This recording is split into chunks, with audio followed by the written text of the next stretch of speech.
지난해 시리즈 설교를 계획하면서 기도하던 중에 가정에 대한 설교를 준비하라는 하나님의 감동을 받았습니다.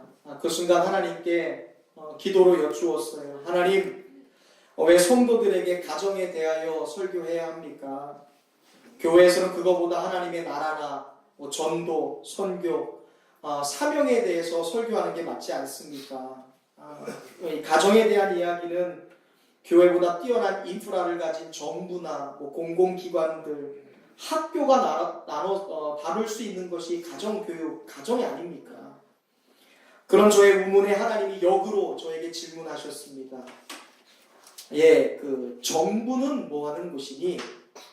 정부요? 정치하는 곳이죠? 그럼 학교는? 학교요? 배우고 가르치는 곳이요. 그럼 병원은? 병원이요? 병 고치는 곳이요. 그러면 가정교육은 어디서 해야 하니? 라고 물으셨어요. 그래서 제가 가만히 아무 대답을 할 수 없으니까 하나님이 그런 감동을 주셨어요. 가정교육은 교회에서 하는 거다. 가정을 어디서 돌볼 수 있을까? 어디서 가정을 아름답게 창조해낼 수 있을까? 가정을 돌보는 곳은 유일하게 교회이다 라고 말씀하셨습니다. 생각해보니까 정말 그렇습니다. 수많은 사회 기관 중에 집중적으로 가정을 돌보고 세우는 것은 오직 교회뿐이에요. 병원이나 학교가 가정 돌보지 않습니다. 사회나 국가가 사명감 가지고 가정을 세우지 않습니다. 행복한 가정을 만들고 행복한 가정을 위한 훈련을 하고 돌보는 일에 총력을 다하는 것은 오직 교회뿐이에요. 그런 의미에서 교회는 가정을 위해 존재한다라고 해도 과언이 아닙니다. 성경은 하나님께서 교회를 만들기 전에 가정을 먼저 만드셨다라고 말씀합니다. 그만큼 하나님께 가정이 소중하고 중요했기 때문입니다. 제가 가정이 중요한 몇 가지 이유를 생각해 보았습니다. 먼저는 하나님께서 만드신 첫 번째 공동체가 가정이었기 때문입니다. 창세기 2장에 보면 하나님께서 아담을 만드시고 에덴 동산에서 하나님의 정원사로서의 사명을 맡기시는데 아담이 혼자 그 일을 감당하는 것이 좋지 않아 보이셨습니다. 그래서 아담이 잠든 후에 아담의 갈빗대 하나를 취해서 여자를 만드셨고 하와를 아침에 아담에게로 이끌어 오셨습니다. 그 순간 결혼이 탄생했고요. 하와를 아담에게 이끌어온 순간 최초의 결혼과 최초의 가정이 탄생하게 됩니다. 이로써 하나님의 창조 사역이라는 것은 가정의 완성을 통해 가정을 이룸으로써 It was very good, 멋지게 마지막을 장식하게 되었습니다. 가정의 두 번째 중요한 이유는요, 우리가 아는 10계명 중에 5가지가 해당하는 계명이 이 가정에 대한 계명이기 때문에 그렇습니다. 여러분 그 성경의 가장 마지막을 한번 펼쳐보시겠어요? 뒤에 보시면 뭐가 나오죠? 10계명이 나와요. 이 좌측에 있는 10계명, 1계명부터 4계명까지 4가지의 계명이 첫 번째 돌판에 새긴 계명입니다. 이 돌판에 새긴 첫 번째 좌측에 있는 계명은요, 하나님과 인간 사이에 지켜야 될 법령에 대한 계명입니다. 하나님을 이렇게 섬겨라, 하나님 앞에 이렇게 행해라, 하나님 앞에 이러한 사람이 되라 라고 말씀하신 것이 첫 번째 돌판에 새긴 4가지의 하나님과 인간 사이의 계명이에요. 그렇다면 오른쪽에 있는 두 번째 돌판에 새긴 계명은요, 인간과 인간 사이에 지켜야 될 법령에 대한 것입니다. 자, 하나님과 인간 사이에 지켜야 될 계명이 맞나요? 인간과 인간 사이에 지켜야 될 계명이 숫자적으로 맞나요? 좌측과 우측을 비교해 보세요. 몇 개 많아요? 우측이 많아요. 하나님과 인간 사이의 계명은 4개였습니다. 그러나 인간과 인간 사이에 지켜야 될 우측의 돌판에 새긴 계명은 6개입니다. 그 6개 중에 무려 5개가 가정과 관련되어 있습니다. 우리는 가정을 보호하기 위해 5가지의 원리를 하나님이 법령으로 정하신 그 모습을 통해 하나님이 얼마나 가정을 소중하게 여기시는지를 보게 되는 거예요. 마지막으로 가정이 중요한 이유는요, 가정이 신앙 훈련의 중심지이기 때문에 그렇습니다. 이스라엘 사람들에게 가장 중요한 성경 말씀을 꼽으라 한다면 그것은 신명기 6장에 있는 말씀입니다. 쉐마 이스라엘, 이스라엘아 들으라 라는 말로 시작하는 하나님이 가정들에게 주신 말씀. 그것이 이스라엘 백성들이 가장 중요한, 유대인들이 가장 소중하게 여기는 말씀이에요. 쉐마 이스라엘. 예수님 가장 큰 계명이 무엇입니까? 라고 사람들이 물었을 때 이 쉐마 이스라엘, 신명기 6장에 있는 말씀에 대하여 이야기하셨어요. 너는 마음을 다하고 뜻을 다하고 목숨을 다하여 너의 주 하나님을 사랑하라. 이것이 가장 크고 첫 번째 되는 계명입니다. 계명이 많아요. 내 이웃의 것을 탐내지 마라. 내 이웃의 아내를 범하지 말아라. 우상 섬기지 말아라. 남의 것을 욕심내지 말아라. 이런 많은 계명이 있지만 그 수만 가지의 계명 중에 1번 계명이 바로 마음과 뜻과 목숨을 다하여 하나님을 사랑하는 것이다. 그런데 이 쉐마 이스라엘이라는 말씀, 마음과 목숨과 뜻을 다하여 하나님을 사랑하라고 하신 그 명령은요, 국가나 민족에게 주신 말씀이 아니에요. 그냥 교회에게 뭉뚱그려서 하나님 사랑하세요, 목숨 다하세요, 뜻을 다해서 하나님 마음 다해서 사랑하세요, 공동체를 향해 주신 말씀이 아니에요. 이 쉐마 이스라엘은요, 가정에게 주신 말씀이에요. 특별히 부모에게. 우리 신명기 6장 6절 이하의 말씀을 한번 읽어보겠습니다. 스크린에 나와 있습니다. 부모들이 잘 보셔야 돼요. 부모가 되실 분들도 잘 보셔야 돼요. 여러분의 자녀를 중간에 앉힌 이유가 있습니다. 자, 한번 읽어보겠습니다. 시작. 오늘 내가 내게 명하는 이 말씀을 너는 마음에 새기고 내 자녀에게 부지런히 가르치며 집에 앉았을 때든지 길을 갈 때든지 누워있을 때든지 일어날 때든지 이 말씀을 강론할 것이며. 아멘. 하나님은 지금 쉐마 이스라엘, 이 말씀, 마음과 뜻과 목숨을 다하여 하나님을 사랑해야 되는 이 말씀을 누구에게 새겨요? 너희 마음에 새기고 부모에게 명령하고 있어요. 너희 자녀가 진심으로 나를 섬기고 사랑할 수 있도록 올바르게 신앙생활할 수 있도록 이 첫 번째 되는 쉐마 이스라엘 말씀을 너희가 먼저 마음에 새겨야 된다라고 말하고 있습니다.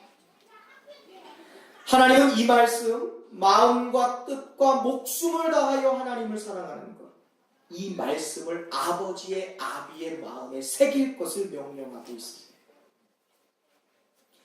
여기서 그 너는 마음에 새기고라는 단어가 나옵니다. 두 번째 줄 보이시죠?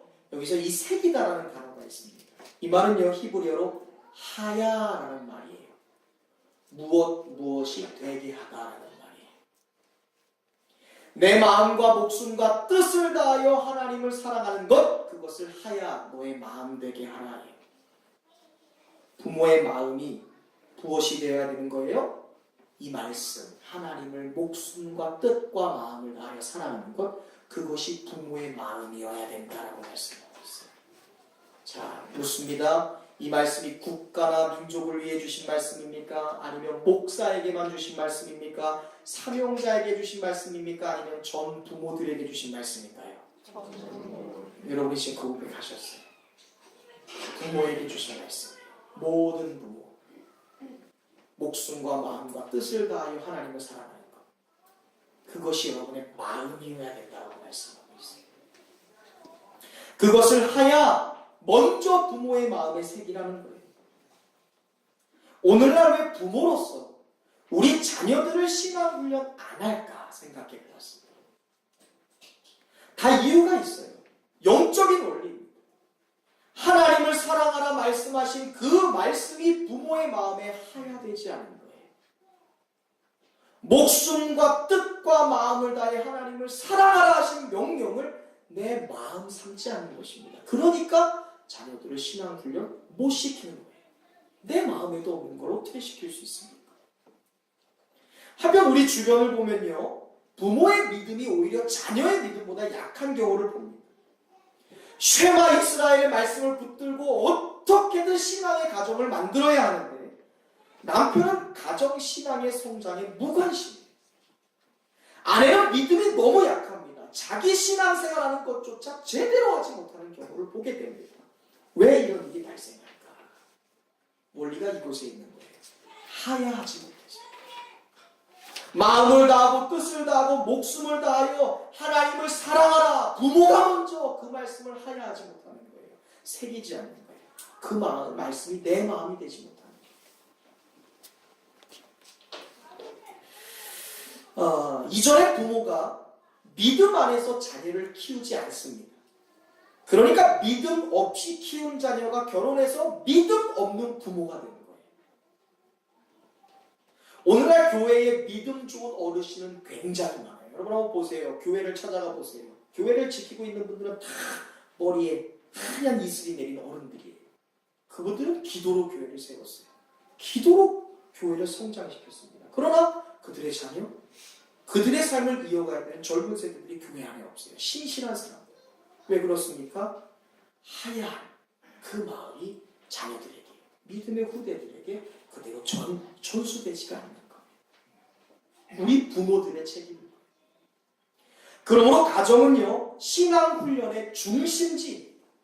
신명기 6장 7절 말씀도 이어서 한번 읽어보겠습니다. 신명기 6장 7절 말씀인데요. 네, 요겁니다. 한번 읽어보겠습니다. 시작. 내 자녀에게 부지런히 가르치며 집에 앉았을 때든지 길을 갈 때든지 누워 있을 때든지 일어날 때든지 이 말씀을 강론할 것이며. 아멘.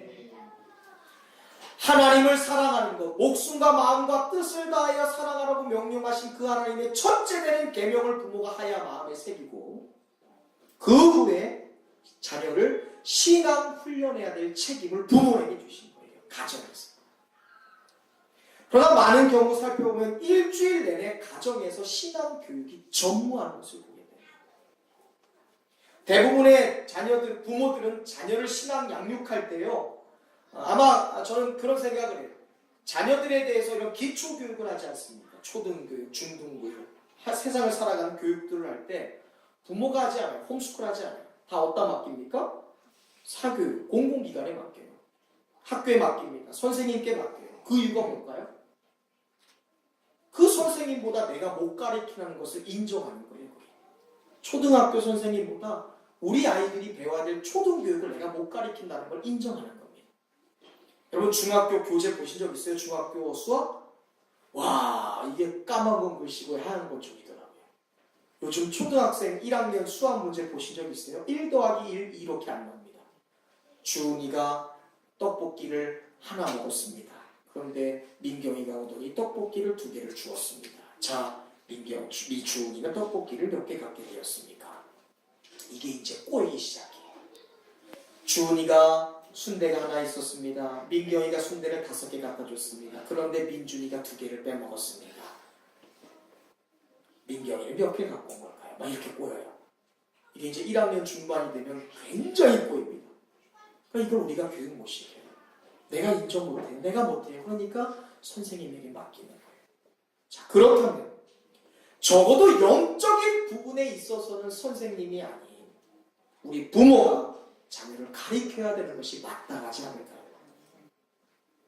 그런데 많은 경우 그저 주일이 되면 우리 자녀들을 교회 학교에 1시간 맡기는 것으로 자녀를 향한 신앙교육을 그냥 대체하려고 하는 부모들을 봅니다.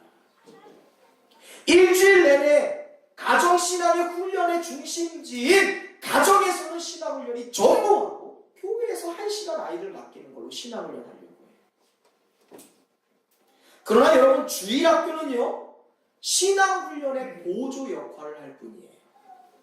아이들의 신앙이 자라는 것은 교회가 아니에요. 여러분의 가정에서 신앙이 자랍니다. 신앙교육은 가정에서 해요. 자녀 신앙의 훈련 중심지는 교회가 아니라 가정이에요. 주님이 그것을 말씀하시잖아요. 자녀 신앙의 훈련 교사는 목사가 아니에요. 부모여야 합니다.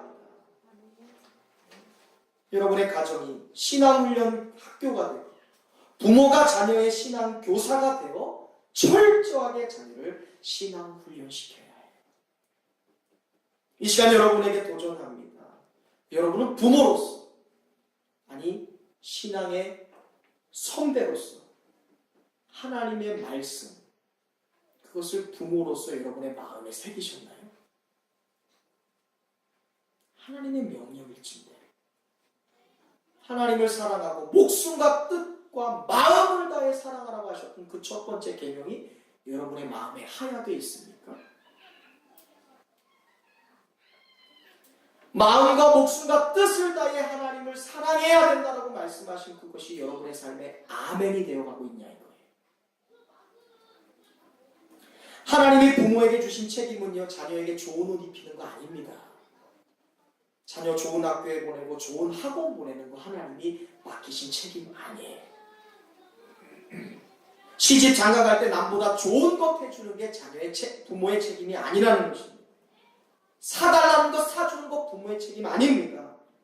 부모에게 맡기신 유일한 책임은 하나님 사랑하는 것, 하나님 경외하는 것, 하나님 제대로 예배하는 법을 가르쳐 주시는 것이 하나님이 부모에게 맡기신 사명이자 책임이고 유일한 명령입니다. 지금부터라도 쉐마 이스라엘, 여러분의 자녀를 영적으로 잘 키울 수 있기를 주님의 이름으로 축원드립니다. 여러분, 우리가 신앙으로 여러분의 자녀를 키울 때요, 그 자녀는요 미래가 보장된 자녀예요. 신앙으로 자녀를 키우면 그 자녀의 미래는요 명품 가문으로 보장되어 있다니까요. 부모된 우리가 먼저 하나님 사랑에 대한 마음을 하야 내 마음에 새깁시다. 그리고 그 마음으로 말씀으로 자녀를 훈련시켜야 돼요. 하나님이 명령하신 부모의 책임을 완수해야 됩니다.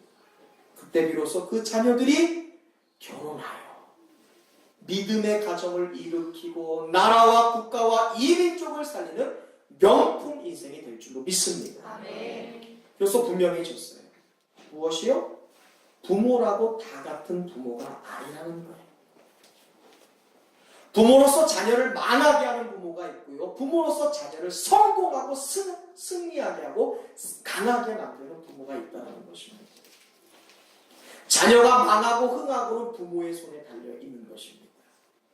오늘 우리가 읽은 성경에 보면 먼저 자녀를 망하게 했던 부모가 등장해요. 자녀의 인생을 송두리째 멸망의 길로 인도한 부모가 등장합니다. 그 사람이 누굽니까? 엘리예요, 엘리. 이스라엘의 대제사장이었던 엘리. 자녀의 인생을 송두리째 멸망의 길로 인도한 부모예요. 엘리는 대제사장이었습니다. 누구보다 존귀한 직업을 가지고 있었어요. 사람들이 존경할 만한 높이 우러러볼 덕망 있는 지위에 있던 사람입니다. 그러나 그는 성경에 나오는 어떠한 부모보다 더 무책임한 부모였어요.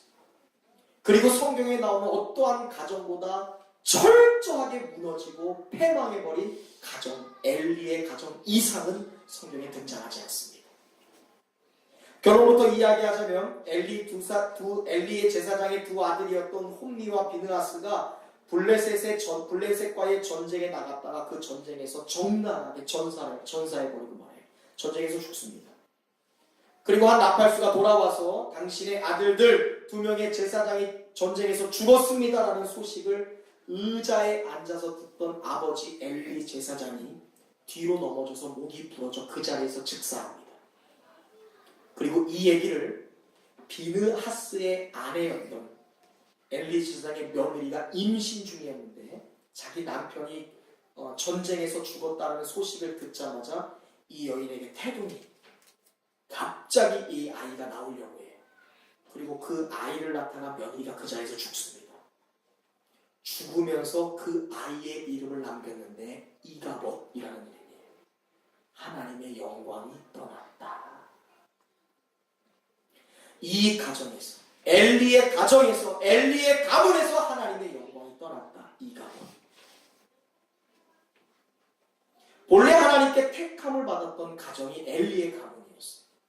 하나님의 영광을 나타내야 될 존귀한 가문이었습니다. 그러나 그 가문이 졸지에 하나님의 영광이 떠났을 뿐만이 아니라 버림받는 비참한 가정이 되었다는 것입니다.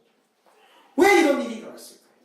시작은 좋았는데 끝까지 좋았으면 좋았을 텐데 왜 이 가정의 두 자녀가 불행하게 되었고 아비도 그리고 며느리까지도 그렇게 불행하게 되었을까? 원인은 누구에게 찾아야 돼요? 부모에게 있었어요. 엘리에게.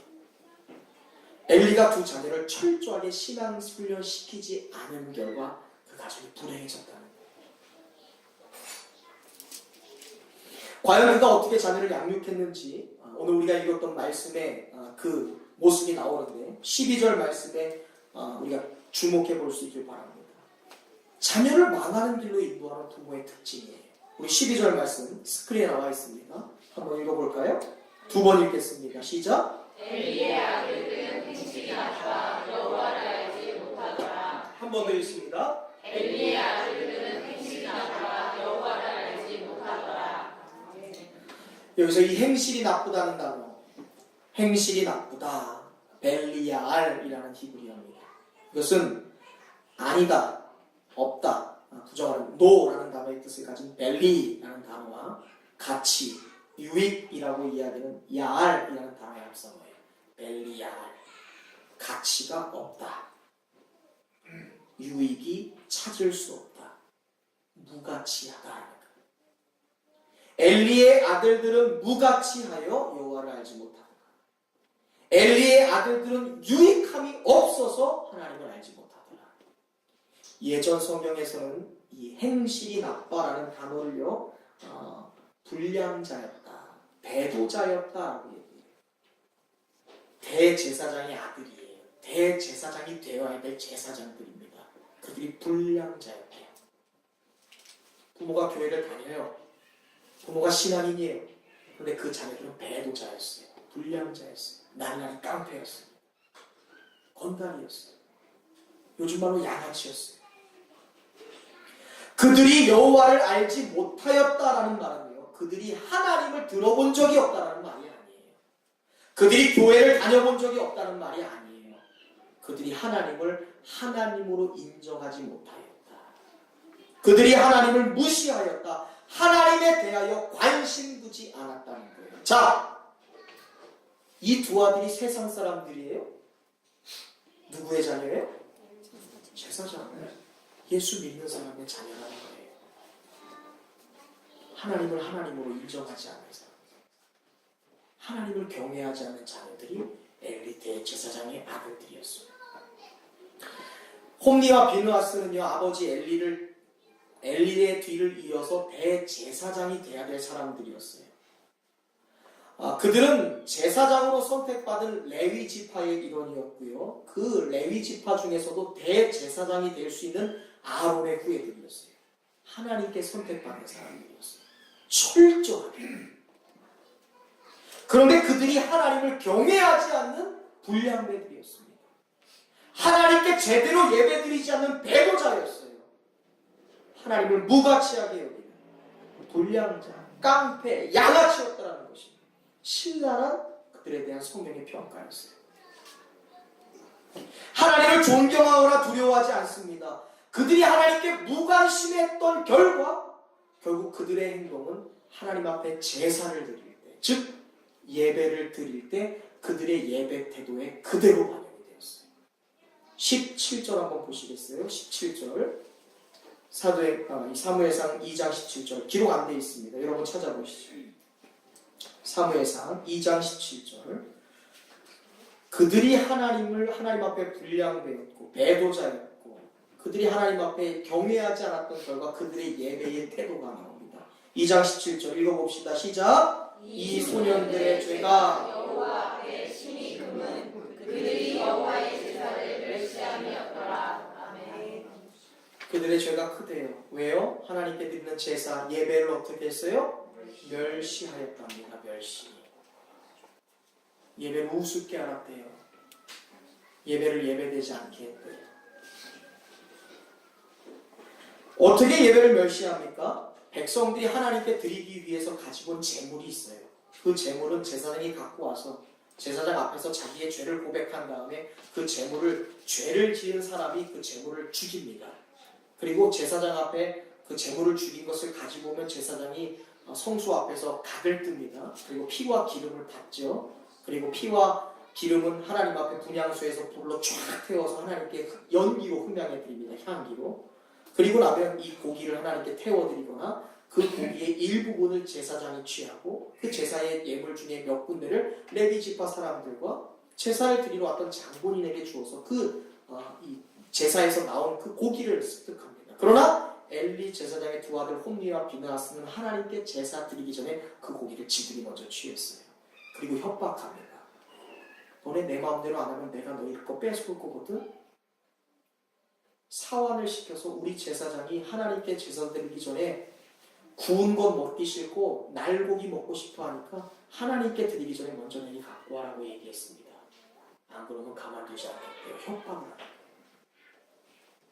하나님이 정해놓은, 하나님이 받으시는 법령으로 정해놓은 예배의 규율이라는 것이 있어요. 하나님이 정해놓은 예배의 태도라는 것이 있습니다.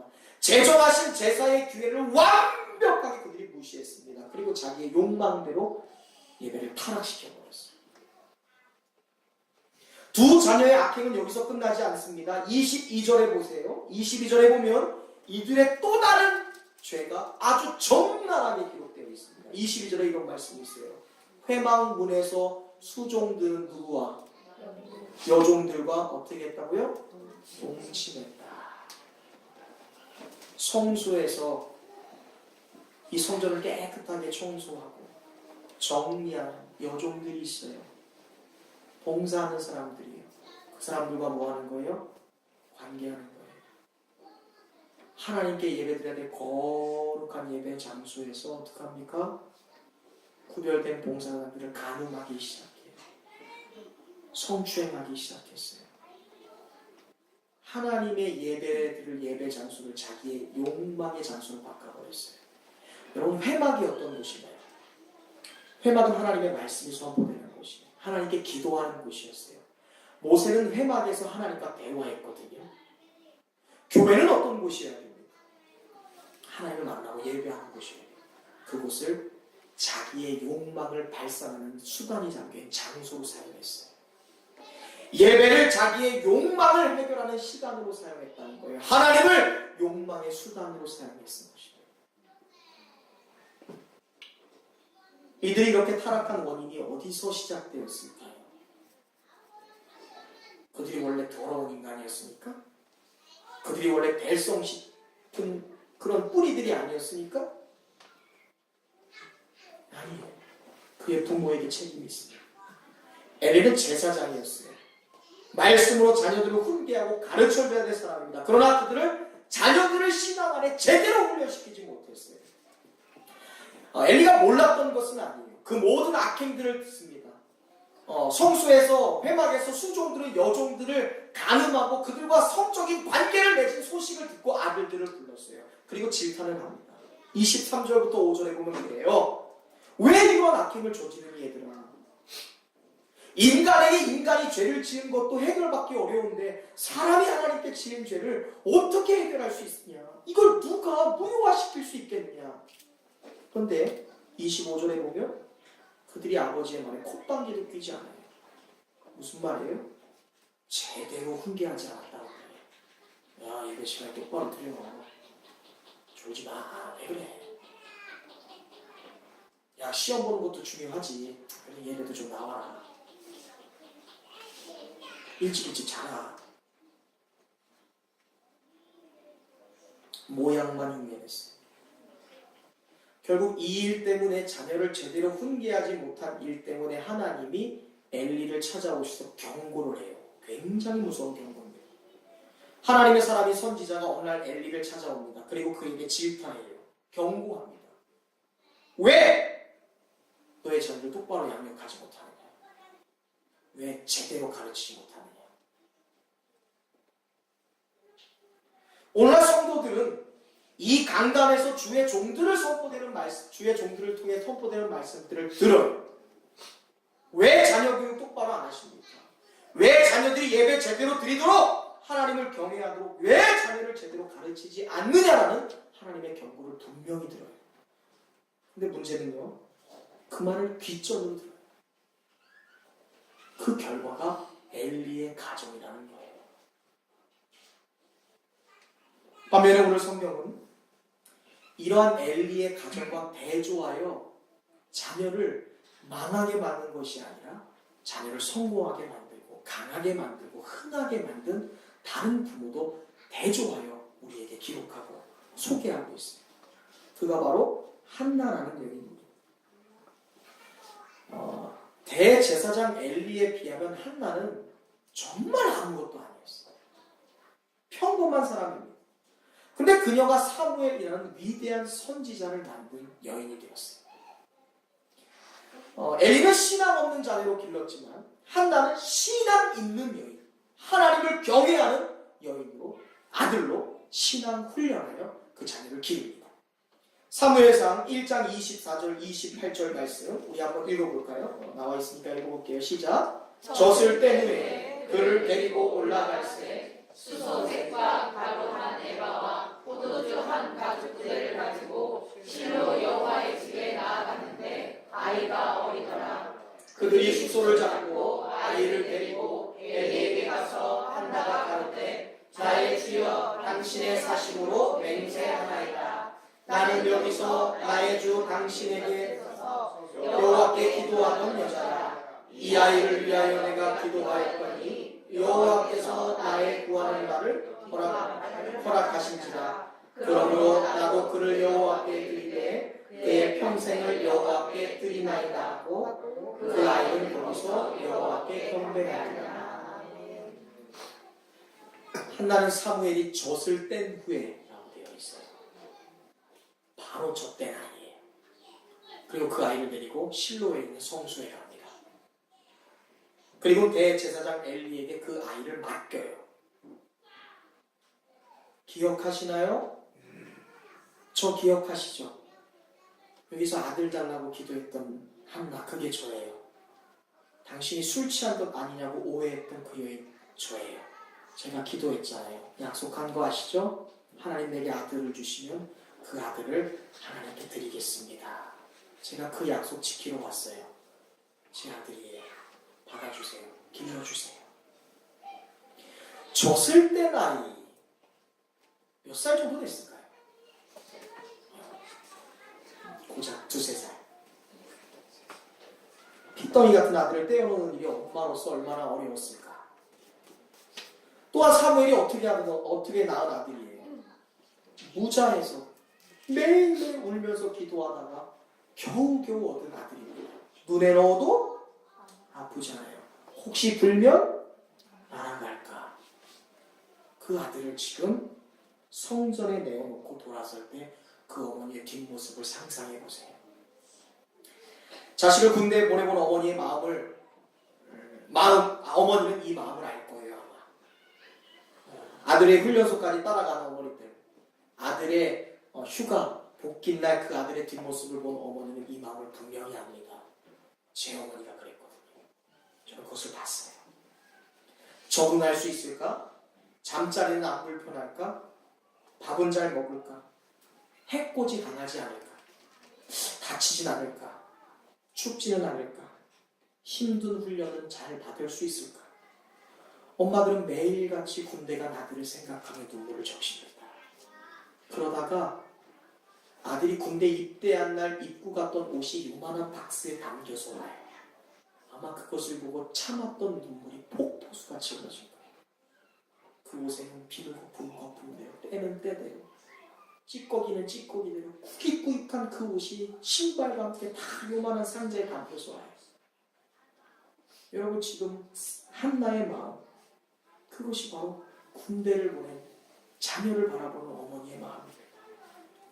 근데 한나는 그 마음을 뒤로하고 사무엘을 성전에 드려요. 하나님께 바칩니다. 어떻게 그것이 가능했을까? 먼저는 한나가 사무엘이라는 젖먹이 아들을 바라보며 이것은 내 아들이 아니라 하나님의 자녀인 것을 믿었기 때문에 드릴 수 있었을 거라 생각해요. 하야 되는 거예요.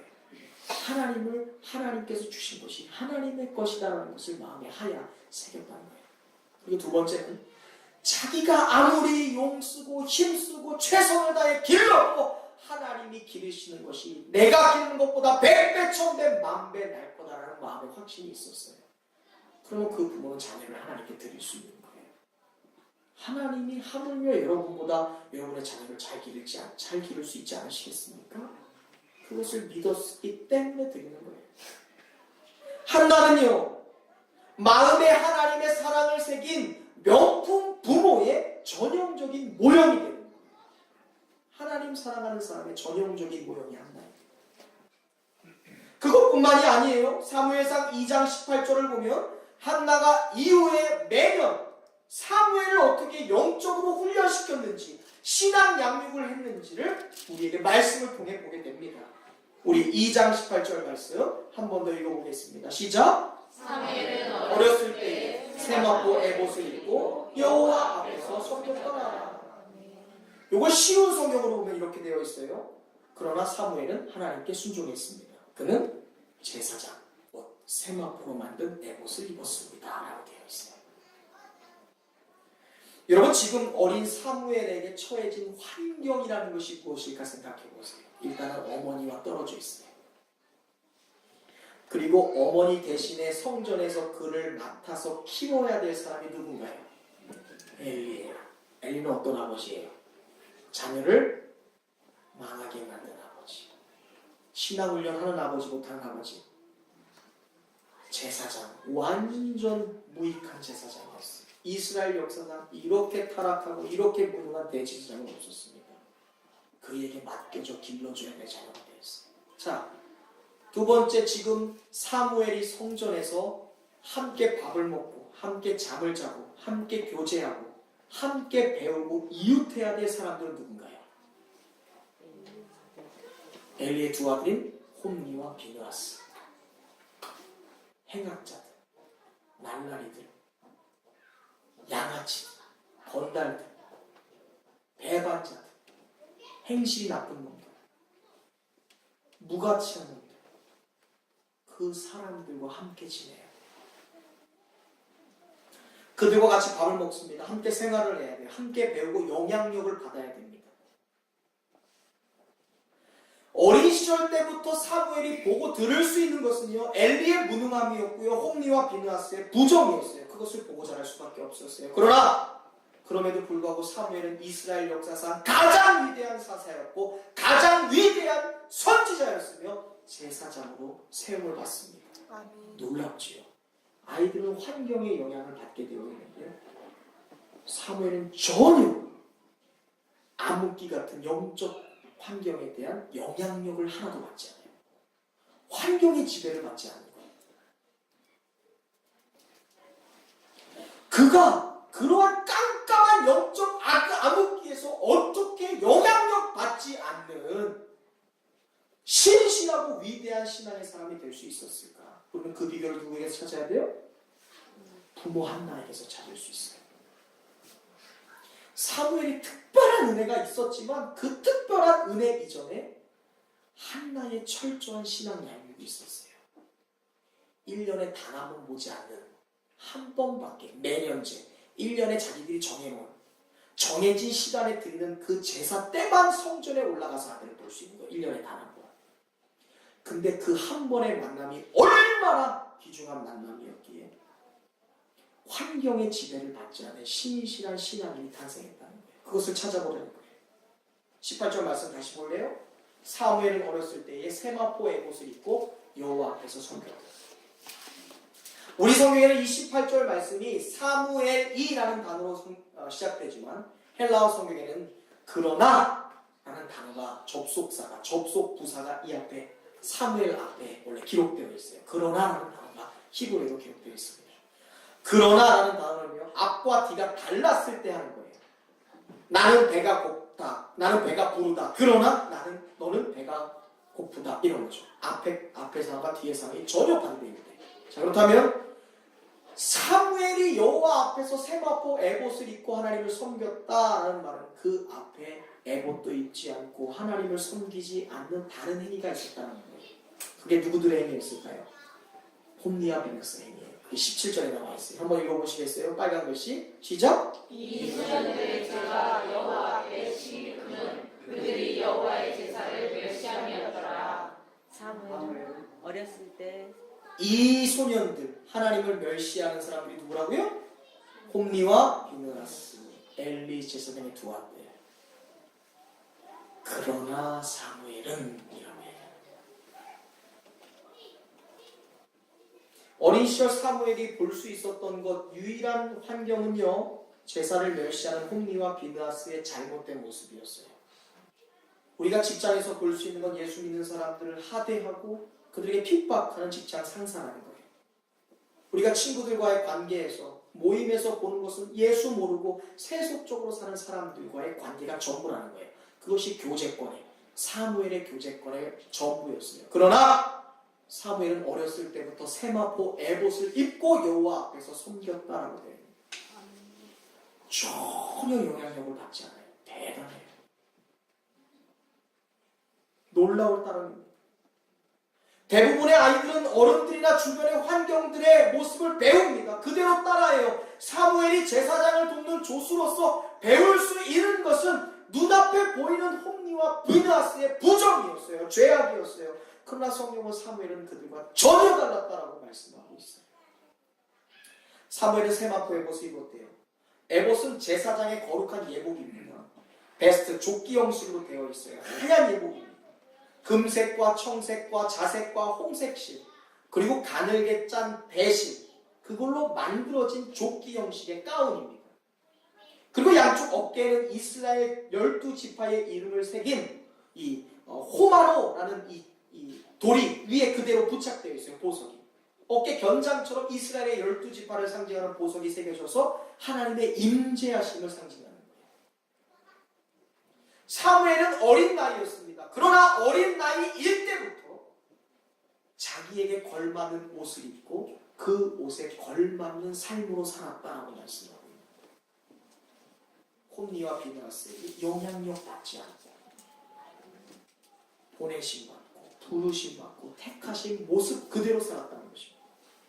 사무엘이 그렇게 할 수 있는 힘이 어디서 나왔을까? 사무엘이 구별될 수 있었던 그 원인은 어디서 발생됩니까? 눈치가 빠른 분들 아실 거예요. 누구 때문에? 한나예요. 엄마 때문에. 부모 때문이었어요.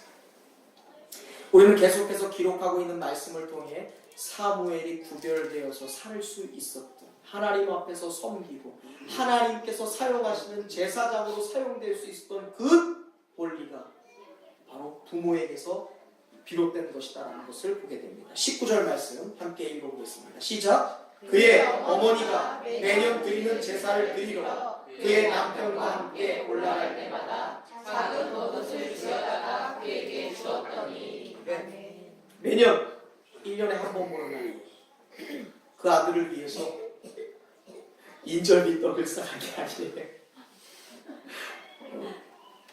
지금 보니까 우리 홍영 집사님 군대에서 휴가 나왔을 때 복귀하는 날 모친 대신 현명승 성도님이 따라가셔서 인절미를 이렇게 주니까 부대에 복귀하면서 뭐 사가면 안 되거든요.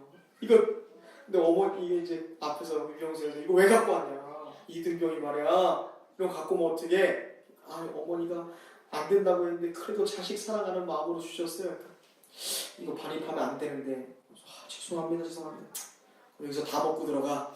떡을 이만큼 하는데 소대원들 다 불러갖고 음료수도 없이 또 꿀떡도 아닌 인절미를 다 먹고 그래갖고 홍영 일사님 군생활이 힘들었다는 1년에 한 번밖에 볼 수 없는 아들이었어요. 그런데 그 아들을 위해서요 한나가 한 것은요 모를 지어서 입힌 거예요. 겉옷이에요. 겉옷은 이 제사장의 거룩한 예복 위에 입어야 되는 그 예복을 보호하고 감싸는 거룩한 예복이에요. 가운이에요 이것도.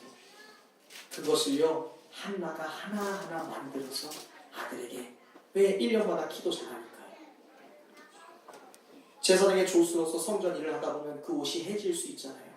그 옷을 만들어다가 아들에게 갖다 주는 거예요. 제사장이 입는 겉옷을 한나가 직접 지어서 아들에게 갖다 준 이유는요. 한나가 기도하는 어머니로서 자신의 아들이었던 사무엘이 하나님을 사랑하고 하나님을 존경하고 하나님을 경외하는 바른 제사장으로 자라기를 바란다는 어머니의 마음이 담겨져 있는 거예요.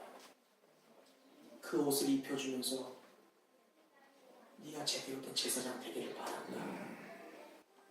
너의 환경은 엘리와 홈리와 비느하스지만 너는 다르게 자라기를 바란다. 너는 하나님을 경외하고 하나님을 예배하는 예배자 되기 원한다. 그래서 그 가운을 새로 입혀주는 거예요. 겉옷을. 여러분 무엇인가를 만들 때요. 사람은 그것이 어떻게 사용되기를 바라는 마음으로 만들 거예요. 누군가를 위해서 맛있는 음식을 만든다면 이 음식을 먹고 좋아해 줄 사람을 위해서 정성껏 그 음식을 만듭니다. 선물도 그래요. 한나는 성전에서 훈련받고 있는 아들 사무엘의 겉옷을 만들 때마다 이 옷을 입는 사무엘이 하나님 앞에서 의로운 제사장이 되기를 바라면서 그 옷을 정성껏 만듭니다. 비록 몸은 떨어져 있어요. 1년에 한 번 어머니를 만날 때마다 사무엘은 정성을 다해 어머니가 만들어준 제사장의 옷을 어머니를 통해 입으면서 그 안에 담겨있는 어머니의 신앙을 보게 됩니다. 이 어머니가 하나님을 얼마나 존경하고 경외하는지, 그 옷 하나하나 한 땀 한 땀에 새겨져 있는 어머니의 신앙 훈련을 느끼는 거예요. 사무엘이 처한 환경은요, 황무지였습니다. 그러나 사무엘에게는 어머니의 기도와 철저한 신앙의 훈련이 있었어요. 그래서 그는 황무지에서 피는 꽃이 될 수 있었습니다. 사무엘이 그냥 탄생한 게 아니에요. 한나의 기도와 철저한 신앙 훈련에 하나님의 기름 부으심이 더해져 이스라엘의 둘도 없는 사사이자 제사장이자 선지자였던 사무엘이 탄생하게 될 줄로 믿습니다. 하나밖에 없는 아이를 드렸죠. 비록 1년에 한 번밖에 볼 수 없습니다. 그 아이를 위해 늘 기도했을 거예요. 그리고 만날 때마다 정성을 다해 만든 겉옷을 그 아들에게 입혀주며 아들의 손을 붙잡고 한나가 분명히 이렇게 얘기했을 거예요. 아들아, 하나님의 사람 사무엘아, 네가 어떻게 태어났는 줄 아니?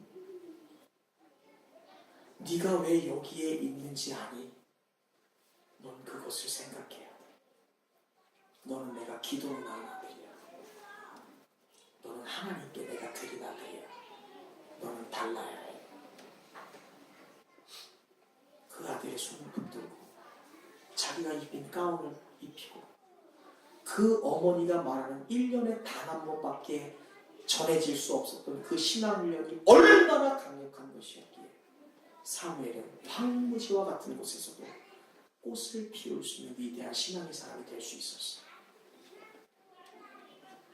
21절 이 사무엘은 여호와 앞에서 자라니라. 할렐루야. 부모의 신앙 훈련 때문에 여호와 앞에서 자랄 수 있었다라는 거예요. 여러분, 지금 사무엘이 누구 앞에서 자랐다고 얘기합니까? 엘리예요? 홈리와 비느하스인가요? 하나님 앞에서 했어요. 환경의 지배를 받지 않고 거룩한 에봇을 입고 거룩한 겉옷을 입고 여호와 앞에서 자랐다라고 말씀합니다. 사무엘은 자신이 입은 그 에봇과 겉옷에 걸맞는 사람으로 살아났어요. 그리고 그렇게 자라났습니다. 이런 사무엘에게 하나님의 은혜가 충만하게 임했습니다. 25절 말씀 한 번 더 읽어보겠습니다. 25절 마지막 말씀입니다. 25절입니다. 안 준비했어요. 여러분이 읽으셔야 돼요. 읽어봅시다. 시작. 사람이 사람에게 범죄하며 하나님이 심판하시려니와 만일 사람이 여호와께 범죄하며 누가 그를 위하여 간구하겠느냐 하되 그들이 자기 아버지의 말을 듣지 아니하였으니 이는 여호와께서 그들을 죽이기로 뜻하셨으니까. 25절 제가 25절 말씀드렸나요? 26절도 한번 읽어볼까요? 26절입니다. 시작. 아이 사무엘이 점점 자라매 여호와와 사람들의 은총을 더욱 받았다. 아멘. 황무지와 같은 영적 상태에서 하나님과 사람들 앞에 더욱 사랑스러워졌다라는 것에 여러분 놀랄 일이 아니에요. 하나님을 목숨과 뜻과 마음을 다해 사랑하는 그 하나님의 사랑하는 마음을 마음에 하야 새긴 부모가 자녀를 신앙 훈련시킨 결과 하나님과 사람들 앞에서 사랑스러운 자녀가 되는 것은 물보듯 뻔한 결과예요. 당연한 거예요. 부모가 자녀를 철저히 신앙 훈련시키면요, 하나님과 사람 앞에서 사랑스러워지는 자녀가 되는 것은 당연한 결과라는 거예요.